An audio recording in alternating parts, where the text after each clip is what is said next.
Hello বন্ধুরা, আশা করছি ভালো আছেন। যে যেখানে আছেন সুস্থ আছেন। আজকে আমার মায়ের কথা খুব মনে পড়ছিল এই পিঠেটা করার সময়। হ্যাঁ বন্ধুরা, মা, দাদি, নানুর হাতের যে সেমাই পিঠাটা, হাতে কাটা পিঠা, সেটা আজকে করার চেষ্টা করছি। বন্ধুরা, এই পিঠাটা আমার অনেক প্রিয়। খুব ভালো লাগে। আমি মাঝে মধ্যে এটা করে খাই। তো চলুন আমরা কিভাবে আমি আজকে পিঠাটা তৈরি করেছি আপনাদের দেখাই। ১ম এ কিন্তু আমি গরম পানির মধ্যে আমি এই আ গুঁড়িগুলো চালের গুঁড়ি সেগুলো আমি দিয়ে দিয়েছি। দিয়ে তারপরে আমি কিন্তু এটা একটা কাই করে নিয়েছি।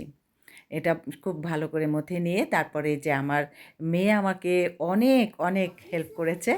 মেয়ে আমার সঙ্গে এই যে এভাবে যে লম্বা যেটা করে সেটা করে দিচ্ছে। করে দেওয়ার পরে আমি কিন্তু এগুলো একা, একা কেটেছি।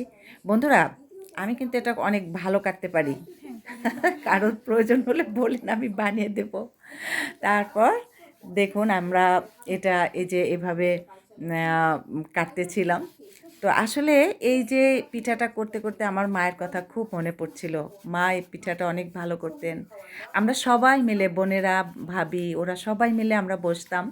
চারপাশ দিয়ে বসতাম। বসার পরে অনেকগুলো পিঠে খুব কম সময়ে কেটে উঠে যেতাম এবং এই যে পিঠে কাটার সময় এত গল্প হতো, কোথায় কি হয়েছে, কোথায় কবে কেমন কি হয়েছে, এটা ওটা মাঝে মধ্যে গান হতো, গল্প হতো, খুব মজা হতো বন্ধুরা।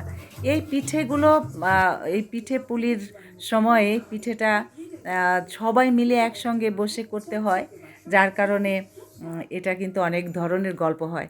আসলে এখন তো আমরা বেশিরভাগ একক ফ্যামিলি হয়ে গিয়েছি, আমরা এক একজন এক এক জায়গায় থাকি।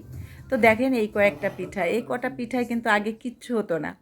সে অনেক পিঠা হতো, বড় বড় গামলায় করে মা তুলে রাখতেন। তারপরে বানাতে বানাতে সন্ধে হয়ে যেত। সেই সন্ধ্যার সময় কিন্তু মা আবার রান্না করতেন। আমরা চারপাশ দিয়ে বসে থাকতাম, কখন হবে, কখন খাবো। আর এখন দেখুন একা একা এইটুকুন বানালাম, তো মেয়েটা আছে পাশে। ও ও এই পিঠার বেশ হেল্প করেছে। প্রত্যেকটা কাজেই ও আমাকে সহযোগিতা করে। আর ও না থাকলে তো আমার একা একা কোনো কিছু খেতেও ইচ্ছে করে না, করতেও ইচ্ছে করে না।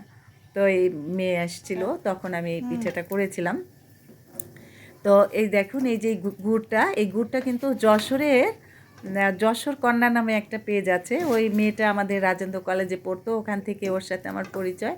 তো প্রতি বছর ও কিন্তু আমার জন্য ওই গুড়টা পাঠায়, আর ফ্রিজে রেখে আমি কিন্তু সারা বছর এটা খেয়ে নেই। তো দেখুন বন্ধুরা, আমি এই যে পুলি কিছু দেব পিঠের মধ্যে, যার কারণে আমি একটু নারকেল দিয়ে গুড় দিয়ে এটা মিশিয়ে নিলাম। মিশিয়ে তারপর আমি ছোট ছোট করে পুলি করলাম। পুলি করার পরে সেই পুলিটা কিন্তু আমি এই সেমাইয়ের মধ্যে দিলাম। তো আমার মাকে দেখতাম এটা গোল গোল করে দিত, নারকেল দিয়ে, তারপর গুড় টুড় দিয়ে গোল করে এরকম করে গোল করে দিত। আমরা কিন্তু আমাদের এলাকায় আমরা এটা দোলে পিঠাও বলি। তো সেই দোলে পিঠার মতোই আমরা একটু একটু আপডেট করা হয়েছে। আমরা এটা পুলি বলি। দুধ পুলি যেভাবে আমরা করি, আমি ঠিক সেইভাবেই কিন্তু দুধ পুলির মতোই করে আমি এই সেমাইয়ের মধ্যে দিয়েছি। এটা যখন সেমাই পিঠাটা খাওয়া হয়, এটা মুখে পড়লে কিন্তু খুব মজা লাগে। তাহলে বন্ধুরা, আমরা যখনই সুযোগ পাই আমরা কিন্তু এভাবে একটুখানি পিঠে করে খেতেই পারি। তো আমি এই পুলিগুলো দিলাম, তখনও কিন্তু আমার খুব মনে পড়ছিল যে আমরা ৫ বোন, আমার একটা ভাবি, আমরা এই ৬ জন মিলে এই পিঠেটা করতাম আগে আমাদের বাড়িতে। আমার দাদুর দেয়া একটা বড় কাঁসার প্লেট ছিল, সেই কাঁসার প্লেটের মধ্যে রাখতাম আমরা এগুলো করে করে, তারপরে গামলা বড় বলের মধ্যে রাখতাম। তো এই পিঠেটা করার সময় যে গল্প হয়, আমার মা মেয়ে তো অতটা গল্প করতে পারিনি, আমরা টিভি দেখেছি আর বসে বসে পিঠেগুলো কেটেছি রাতে। তো রাতের বেলা করার পরে আমি রাতেই রান্না করলাম, কারণ বলেছি এই পিঠেটা আমার অনেক প্রিয়, আমি মাঝে মধ্যেই একটু একটু করে বানিয়ে এটা খেয়ে থাকি। তো এভাবে আমরা কিন্তু পুলিটা করে দিতে পারি। আর গুড়ের কথা যে বললাম, আমি কিন্তু সারা বছর গুড়টা রেখে দিই এবং এই গুড়টা প্রথমে যখন শীত একটু একটু শীত পড়ে, আমি ওই সময় গুড়টা কিনি না। যে গুড়টা এখানে ব্যবহার করেছি এটা কিন্তু গত বছরের গুড়। তো আমি এভাবে প্যাকেট করে বা গুড়গুলোকে সুন্দর করে প্যাকেট করে নর্মালে যে ডিপ ফ্রিজ থাকে ওখানে আমি রেখে দিই। ওই ডিপে রেখে দিই, রেখে দেওয়ার পরে আমরা একটু বের করে যখন আমার যেটা খেতে ইচ্ছে করে সারা বছর আমি এভাবে বানিয়ে খাই। তো বন্ধুরা, এই যে পিঠেটা আমি কিন্তু রান্না করেছি, দেখছেন একটু তরল আছে। তো আমার মাকে দেখতাম যে এইভাবে একটু রাখতেন, বলতেন যে শীতের দিন এটা ঘন হয়ে যাবে, বেশি ঘন হয়ে গেলে কিন্তু মজাটা কম লাগে। তো এভাবে রাখলে নাকি ভালো লাগে, আসলে খুব ভালো লাগে।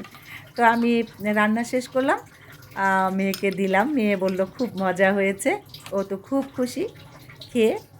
তো বন্ধুরা, আপনারা এভাবে পিঠেটা করে খেতে পারেন। তো আমার কিন্তু একটুখানি সেমাই ছিল, সেটা আমি কিন্তু ডিপে রেখে দিয়েছি। এই সেমাইটা একটা কারণ আছে, সেটা হচ্ছে যে আপনারা যদি এটা বেশি হয় বা যখন অবসর পান, আপনারা কিন্তু একটা কেটে বা একসময় একটু বেশি করে কেটে রেখে তারপরে ডিপে রেখে দিতে পারেন। যখন ইচ্ছে বের করে কিন্তু আপনারা খেতে পারেন। এটা কিন্তু বের করলে একটার গায়ের সঙ্গে একটা লেগে যাবে না। এই যে আমি এভাবে রেখেছি, এভাবে একটা বক্সে আমার অল্প কয়েকটা, তো ছোট্ট একটা বাটির মধ্যে রেখেছি। বন্ধুরা, আপনারা কিন্তু এভাবে রেখে আবার যখন খেতে ইচ্ছে করবে আমার মতো টুক করে বের করে একটু দুধ হলেই হয়ে গেল, গুড় হলেই হলো, নারকেল দিয়ে সুন্দর করে রান্না করে খেয়ে নেবেন। বন্ধুরা, আপনারা সবাই ভালো থাকবেন। আর আমার এই ভিডিওগুলো দেখে যদি ভালো লাগে, আমার সঙ্গে সব সময় থাকবেন। আপনারা অনেকেই মেসেজ দেন, খুব ভালো লাগে, জিজ্ঞেস করেন কিভাবে করলাম, তো খুব ভালো লাগে। আপনারা সবাই ভালো থাকবেন। সেই পর্যন্ত আবার দেখা হবে আগামী ব্লগে। আল্লাহ হাফেজ।